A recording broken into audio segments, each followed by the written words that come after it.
আরব সাগরে তৈরি হচ্ছে ঘূর্ণিঝড় শক্তি। মহারাষ্ট্রে ধেয়ে আসছে সাইক্লোন।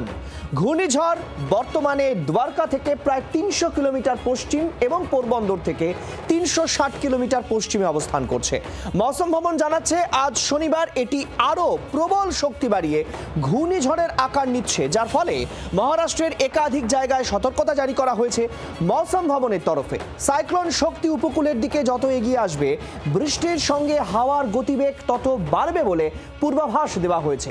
এদিকে সাইক্লোনের প্রভাবে উত্তাল সমুদ্র আগামী কয়েকদিন থাকবে এমনটা। এর ফলে এই সময়ে মৎস্যজীবীদের গভীর সমুদ্রে মাছ ধরতে যাওয়ার উপরে নিষেধাজ্ঞা জারি করা হয়েছে।